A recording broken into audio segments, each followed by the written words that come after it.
Great to see you here. We are now talking about the webinar for lesson 9. We're already in lesson 9. And in this lesson, I'm talking about stakeholders and communication management. Two very important parts, and we have those two topics combined in one lesson. In the next lesson, we will also continue with some other elements about communications management. So first part is about stakeholder management.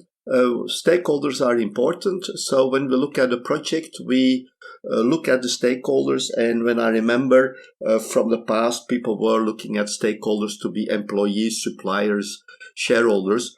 But today we include more and more people, regulators, lobby groups, environmentalists, financial organization, basically any person or organization who simply believes that they will be affected by the project. So there are a lot of people who can be affected by the project, and we have to deal with them, we have to work with them, and we have to inform them about how the project is going. Stakeholders classically were not really participating in the project, but they were being updated during the reporting sessions. Today, there is more and more tendency to include them more in the project and in decision making. Some stakeholders may be included when there are some changes requested and elements like that. And when we look at more agile projects, there the stakeholder has a more important position than in classical project management. Now, when we look at stakeholder management and the processes that we have, stakeholder management, or the first process in stakeholders management, is about identification of the stakeholders. And this is something that happens during initiation when we are creating the charter. So here we are going to identify the main stakeholders. And this is the only process that is part of initiation. Now, when we look at the other knowledge areas, they don't have any element in the initiation step of the project. Once we go to planning, what we see, we have planned stakeholder engagement. We are talking about the planning. How are we going to deal with the stakeholders? What are the baselines? What are the tools and techniques that I'm going to use? How am I going to use them? Then we manage stakeholder engagement. During execution, we have to deal with the stakeholders. We have to see that they're engaged in the way that we like. We have to evaluate how are they interfering with the project, or how are they influencing the project? Are they in the correct position? And how can we change that position to have a better success rate of our project? During monitor and control, we are going to monitor stakeholder engagement. And of course, these elements are used to improve our stakeholder engagement. We have to see, do the things we want to do they work? Elements like that. And of course, we will draw lessons from this. In closing, we don't have any processes related to stakeholder management. Now, why are stakeholders important? Now, basically, stakeholders are people and organizations that have an interest in the project and want to know what is happening. In some way, they expect to have some advantages from the project, or they may fear a negative impact. People who are building a house or building a mall, they want to have financial advantages, people coming there. Negative impact for the environment may be the increased traffic, environmental impact, noise, all kinds of things that may in fact have a negative impact for the people around the new project. Now, you are a project manager and you have to communicate with the stakeholders. You have to keep them up to date and provide clear information on how the project will impact the different stakeholders. You will also give them updates on the timing, and you have to also identify which stakeholders have the power to influence the outcome of the project. One person may not have the power, or may have the power, depends what the position of the person is. But when you have a large group that has impact, for example, an environmental group, that group can have an impact on your project. So you have to see what is their power, how can they influence your project, and it's very important to deal with that. The first element in the processes, like I said, is about identifying stakeholders. It's about identification of relevant stakeholders. And you have to also include the analysis of their interests, their involvement, their network, influence, and potential impact on the project outcomes and success. This starts before the creation of the charter or at the same time that we're creating the charter. And it's a very important process, which is part of the project initiation step. It will be part of the charter because there is a paragraph where we mention the most important stakeholders. When we have this process, we may do it again every time there is a new phase starting from the project. So we may have one project, and we do it at the beginning of the project. But when we have a project which has different phases, we will do it every time when you start a new phase. One of the things that you have to take into account is the question, what if you forget a stakeholder? I always say the joke, don't forget the birthday of your mother-in-law. It's a capital crime in many countries, in many cultures. Don't forget it, you will be in big trouble. Your mother-in-law is a stakeholder in the family because she wants to have the grandchildren, her daughter is with you, or the son, whatever. So basically you have to be careful about forgetting stakeholders. Now you try to find all the stakeholders, and it's very important to identify them at the beginning of the project, not necessarily at the moment of the charter, because at the moment of the charter we only have the possibility to look at the main stakeholders, the most important stakeholders. But when we go through the project, we may identify more stakeholders, and it is very important to identify all of them. Now, you have to take into account that the stakeholders may change over the life cycle of the project, and it's very important to put them in what we call the stakeholder register. We also can classify the stakeholders. We want to know their power and interest related to the project. Forgetting a stakeholder can have important consequences, and you have to avoid it at all times. Even less interested or important stakeholders can become a liability when forgotten. Just imagine you have a project and there is somebody you did not include in the stakeholders, you don't communicate with that person. Although you think that person may not be very important, there can be something hidden that you don't know. The person may know other stakeholders, important stakeholders, and because he or she feels that they have been forgotten, may start reacting against your project. They can start talking to the people about how bad it is, creating a negative atmosphere about your project, and that eventually will lead to a project disaster. You may have a lot of discussions there. Very important to identify those, and even some people that you think they're not so important, well, they may be very important. One of the lessons I learned many years ago, I was dealing with some people in an organization, and I was meeting with the director, and I found out the most important person for that director was the secretary. She's kind of selecting who talks with the director, yes or no. And I found out if I bring some gift for the director, I should also bring something for the secretary. She's a stakeholder, and at one moment she may not be very important, but she can open the door to the director when you need to talk to that director. If you forget her, you don't take care of her, the director may not be informed that you want to talk with him, and they close the communication line to the director. There are simple things like that that may have an important effect, and you may not know about it. On the other hand, you may identify people who are in the organization who are not really stakeholders, but they are, and we spoke about it before about fox hunting, or perhaps we talk about it in some other videos.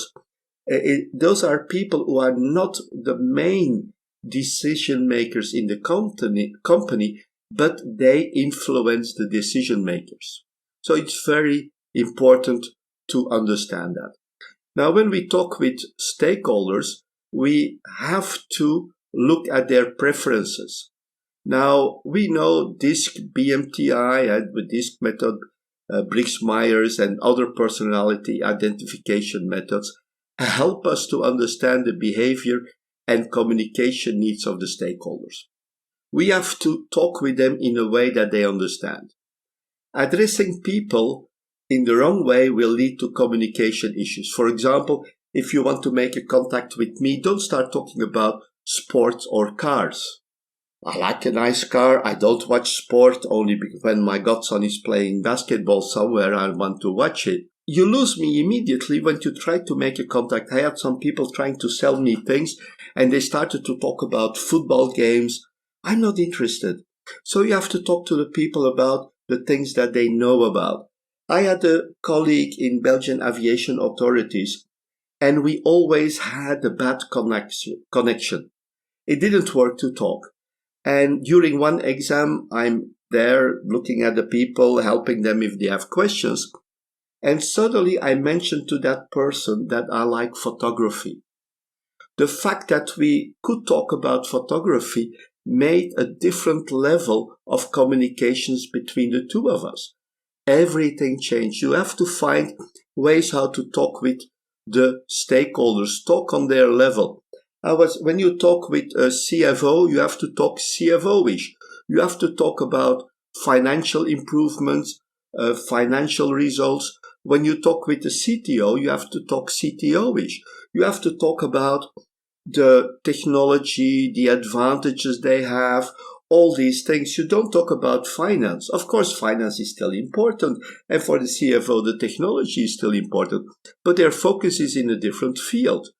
I was going through different contacts, going around, meeting new people for a new job, and every time I met somebody else, I was addressing them in a different way. With the architects, I spoke about architecture. When I spoke with people from the state, we talk about procedures.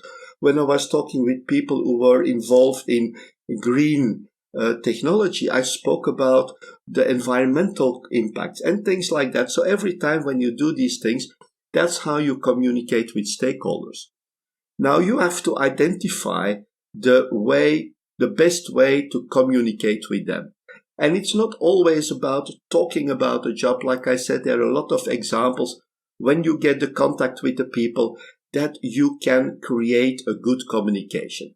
It's more about communication, but we're talking about stakeholders, and stakeholders are in fact involved in communication, and we are involved in communication with them. You have to adjust your communication style, your communication subjects to improve the relationship with the stakeholders. And those were the examples I gave. I gave those examples, things that I discovered during my career. And it's always to find the way, how can I address the people and talk about something? It can be music, it can be something else, it can be something that you saw. If your contact likes football, you know it well, watch the match of football, look at it, talk with them, try to find ways to communicate with them, because it will help you to get a better project. When we look at stakeholder identification, what are we going to do here? We are going to identify the stakeholders. We look at people, groups, and organizations that could impact or be impacted by one or more elements of the project. So we have to find those people. Now, what we find here, we have different ways to find the people, and there are different sources. We can go at the project charter. We can look at procurement documents. We can look at the enterprise environmental factors and the organizational process assets. These are all the elements that we have available to identify the people. Of course, the EEFs, the enterprise environmental factors, we can identify internal, but also external people, stakeholders. The organizational process assets, we may already have lists of stakeholders that we have been encountering in different projects and that we see every time coming back again. Now, we look at also what we call stakeholder analysis, expert judgments, and meetings as tools. So there are different tools that we can use. And what we find at the end of the stakeholder identification is the stakeholder register, where we also have information about the person. A birthday may be interesting, or some other things that things that brings you closer to the stakeholders. What are the different tools that we can look at to use it? Now, typically we are following tools that are available. Expert knowledge, we may know people who know about the project, who are the people involved, things like that. The sales, the PR, and the marketing team can provide you information about stakeholders because they know the market, they know the people that were in favor, who were against the project. They know a lot of people around from their work. You can look at the history of the project. What are the projects you did? What stakeholders did you have? Is there something similar? You can look at the organizational structure of yourself or the organization you're working for. And of course, you have a lot of information in contracts. And a very interesting tool is mind mapping. Mind mapping is a technique which you can use for many things. You can try to find out what are the different stakeholders, what are the possibilities. And you can see the mind map that I made for this in the video that you have in the course. The next thing is to look at analyzing stakeholders. How do we want to analyze stakeholders? Now, we identify them and we find relevant information. We look at the roles, the department, the interest, knowledge they have, influence level, and identification starts with key people. The senior management, the sponsor, and additional stakeholders can be identified from here on, and we have to identify their communication model. Based on that, we can analyze the potential impact of the stakeholders. Now, you know your stakeholders and know who can damage the project and who can help. It's what I call the fox hunting, like I said before. You try to find the people in the organization, and you will, in fact, find ways to communicate with stakeholders, influence them through the people that are, in fact, in contact with them, the people they trust and support them. You have to assess the reaction of the stakeholders, and basically what you have to find is how will they react to different situations. Now, basically you can find this when you look at the D-score, the BMTI, or the other personality assessment methods. And these are things which are very important to understand what is going on. You try to get the things, you try to understand when you bring certain news to stakeholders, how will they react? How will they react to what you say or what you do? Tools to analyze, there is first of all the salience model. It's a Venn diagram type of tool considering three elements: power, legitimacy, and urgency. So you can classify the people, how are they high in power, legitimacy, and urgency, and you can identify which people are critical. You also have the power interest grid. This is a two-dimensional model to qualify the stakeholders. On the horizontal axis, we have interest, and on the vertical axis, we have power. And you find the people with high power and high interest. Those are the people that you have to monitor, that you really have to manage actively. There is also the stakeholder cube. This is a three-dimensional model using three parameters: interest, power, and attitude. Here you get a deeper understanding of the stakeholders and their position towards the project. So it's a better tool to assess the stakeholders, their influence, and how you have to manage the stakeholders. And then there is the engagement matrix. The engagement matrix is a matrix where we try to see how are the stakeholders engaged in the project, and where do we want to have them. So you may have people who are not interested in the project, but they may be important. So you want to see how is their engagement going. You try to identify what is their engagement at this moment and what is the engagement level that you want to have. What is stakeholder management? When we look at elements, when we look at everything together, when we look at the processes, the first element in stakeholder management is creating the stakeholder management plan, and the plan describes the principles to follow when managing stakeholders. The next step is to manage the stakeholder engagement and identify what the actual engagement is and what engagement we would like to achieve. Finally, we will control how the stakeholder engagement is working out and how to improve it. So it's very important to understand these elements. Now, when we talk with stakeholders, you also have to take into account emotional intelligence. Working with people, and I've stressed it already before, is more than talking about technical things. We have to understand the people. It's of key importance to understand the people. We have to evaluate their body language of the people in the meeting. They're communicating with us, and you have to understand for the different stakeholders, what does their body language mean? In some cultures, the energy in the meeting is important. For example, in Japan, we have the CEO is coming to the meeting and you don't really know it. You cannot use no, you cannot use certain words, certain colors. The color of green has some different meaning. White may be a color of hope, or you don't know, you have to understand. So it's also very important to understand what is happening with the people. You have to build rapport and what we call an emotional bank account. So when you're doing things well for the people, you get some, let's say, points in your emotional bank account. It's not about money.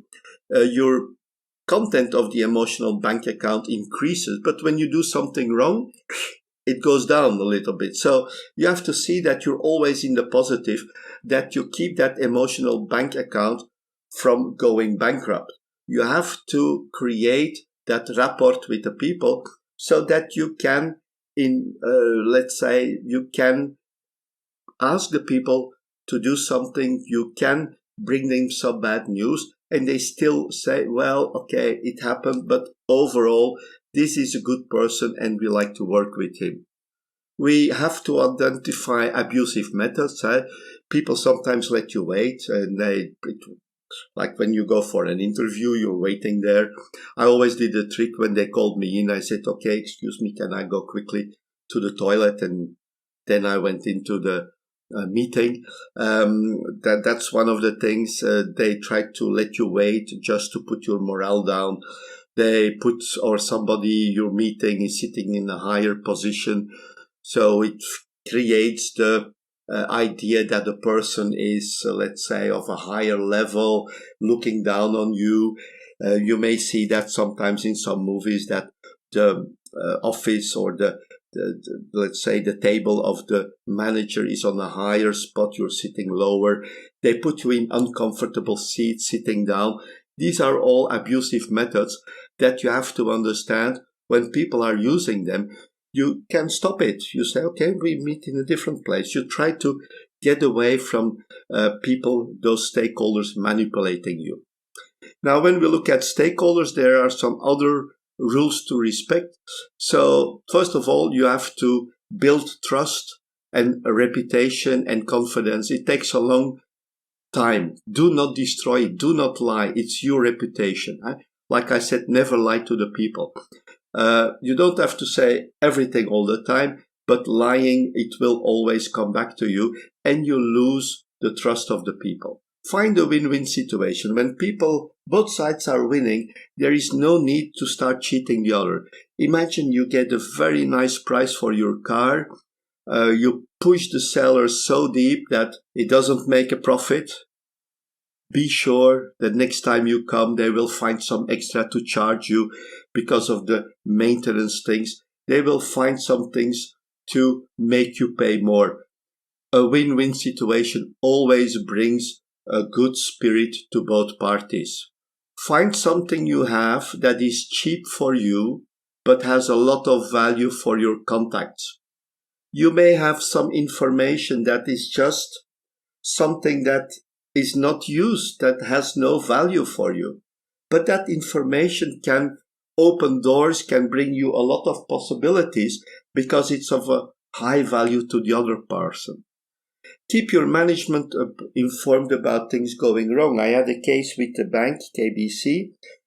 I was dealing with them and some things went wrong, and the discussion with the director was going from bad to worse. And what I did, I spoke to my boss, and I also contacted my high-level contacts in KBC, saying, okay, we will find a solution. It's not working well. And the director said, okay, look, I trust you, no problem. When we were at a meeting with that person, that specific director, he was attacking you, and my boss told me, don't say anything. I didn't follow the order. And he said, well, I'm going to tell this to the board of directors of KBC. And I said, well, excuse me, but I normally didn't want to interfere. But I informed this person, who's member of the board of directors, about the problem we are having. And I assured the person that we will find a solution that will agree, that will be honest for everybody. So if you want, you can call him, you can ask him, but your board of directors is already aware of the problem. You take away the power from that person. You have a problem? Well, see that the people are informed about it. I made some changes with the midterm. I told the management of ABU, well, this is the case. I have a problem. Well, we will do the midterm again. And they said, okay, thank you. You don't have to tell me. I say, yes, I do, because if somebody contacts you, you will ask me, you will feel what's happening here, and now you know what's going on. And he said, well, basically, you're right. So copy-paste dangerous. Be careful when you're forwarding copies of messages and things like that. I had one of my students forwarding my things. I was trying to do some business with their company, and my students sent a letter to me, an email to me, in which he said that his HR director was a complete idiot. And I told him, excuse me, my dear friend, but did you see that your HR director is in copy? And he said, oh, well, I won't use the word that he said, but these are things. Be very careful about it. Use of humor is something also which has to be, or can be, helping a lot, but be careful, not everybody can use it. I remember we had some meeting with AT&T in the United Kingdom, in London, I think, or somewhere else. And people were talking, and in the evening, everybody was so serious. What is your specialty? They were talking about work and diplomas. And they asked me, look, what is your specialty? I say, well, I like to make tiger shrimp with a lot of garlic and tomato sauce. And the conversation completely changed. We stopped working about the work. We stopped talking about the work. Everybody was happy, and we continued. But it can be dangerous with some people. Some people can take it wrongly, and I've seen cases of that also. So that was it for this first video of lesson 9. I will see you in the next video, so I'm looking forward to seeing you there. Thank you, and bye-bye.